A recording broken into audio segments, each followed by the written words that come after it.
Hello and welcome to this section of the Algebra Tutor. In this section we're going to talk about what we call exponents and order of operations.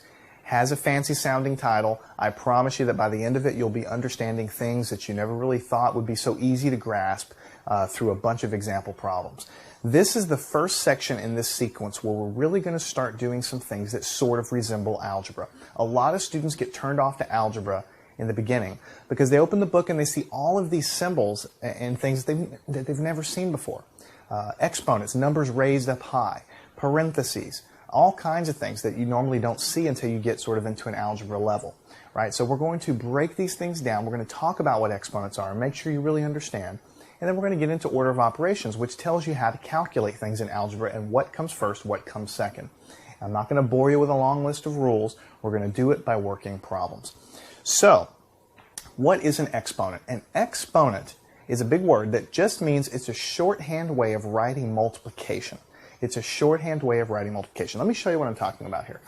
If you see something in a book that looks like this, 4 with a 2 on the top, this is an exponent. The 2 is what we call an exponent. And it's a shorthand way of writing this. 4 times, the dot is times 4, right? So we call this 4 squared. Anytime you see a 2 up there, it means squared. It just means that you take the bottom number and you multiply it by itself as many times as is indicated in the exponent. So it's 4 times 4. So in this case, 4 times 4 is 16. So 4 squared, or 4 raised to the power of 2, is 16. So for those of you that are scared and terrified of algebra, you should look at this and realize it's something you can understand. This 2 is not magical. It is just 4 multiplied by itself 2 times there. 4 squared. So likewise, 4 raised to the power of 3 would be 4 times 4 times 4, right? You multiply by itself 3 times because that's the number indicated at the top. And it can be any number you want. It could be, 59 raised to the 4th power, right? And that would be 59 multiplied by 59, multiplied by 59, multiplied by 59. Now this is a very large number. Take these numbers and multiply them in your calculator, you're going to get a giant number. This is why we used exponents. It's kind of a big pain to keep writing this multiplication out. We can write it like this and wrap it up much, much smaller and keep it nice and neat instead of writing all this multiplication out everywhere. So that's what an exponent is. That's the basic picture. One thing you must make sure that you do not get into the trap of is making the following mistake. Do not make the following mistake. 4 squared, for instance, is not, that means not equal to 4 times 2. A lot of students will look at these numbers and say, well, 4 times 2, that's 8. Well, that's wrong, because we already said that 4 squared is equal to 4 times 4. 4 times 4 is 16. 4 times 2 is 8. So you can see that these two things are not equal. So you definitely don't just multiply by the exponent and you're done. What you're doing is you're multiplying the bottom number here by itself as many times as indicated by the number up there.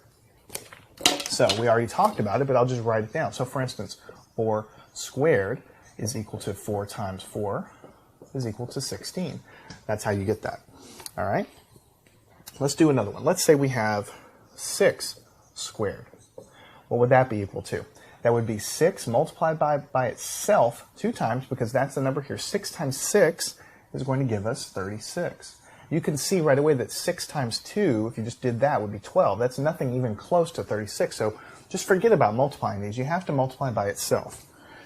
Now, it does not matter what number you have here. It could be a fraction, it could be a decimal, it could be anything. So let's use parentheses for the first time in this class. And we'll take the fraction 1/10 and we'll raise it to the power of 4. Do not get scared by parentheses. Parentheses is something we're going to use a lot in this section. Parentheses is one of those things that scare a lot of students, like, whoa, parentheses, they belong in an English book. They don't belong in a math class. Parentheses in math basically means that whatever is inside, you want to kind of keep it together, right? In this case, the power of 4 applies to the entire thing inside of here. And since a fraction is kind of this complicated thing, we wrap it in parentheses here to indicate that the entire thing here is raised to the 4th power. It's kind of like, you can think of it like a little plastic baggie or something. You want to put a bunch of chips in a plastic baggie, to carry it to a picnic. You don't want them spilling everywhere, right? If you have a large term that you want to kind of keep together in one unit, you just put parentheses around it to keep it there as a unit so that you know when you're looking at it that everything you're doing to that is applied to everything inside the parentheses. That's the only reason we're using it. So in this case, what this is going to be is to use parentheses again to get you familiar with it. 1/10, right? Multiply by 1/10, multiply by 1/10, multiply by 1/10. Now I'm putting a dot in here, but really when you put parentheses right next to each other like that, it means multiplication. But for now, I'll just keep putting the dots. So this is exactly what you might expect, just like we were doing 6 up here, 6 times 6. Well, this is what's inside, so it's 1/10 times 1/10 times 1/10 times 1/10. We're doing it 4 times because we have a power of 4 there. Now, we have actually done this kind of multiplication in the previous section on fractions. You know that when you're multiplying fractions, all you do is multiply the top numbers. So 1 times 1 times 1 times 1 is just going to be 1 on the top. 10 times 10 times 10 times 10, if you do that in a calculator, is 10,000. So if you actually go to a calculator and take the fraction 1/10 and raise it to the 4th power, you're going to get the fraction 1/10,000ths, right? 1/10,000ths. So that's basically showing you that anything inside of here raised to a power basically all behaves the same way. Now let me show you something quickly that's interesting.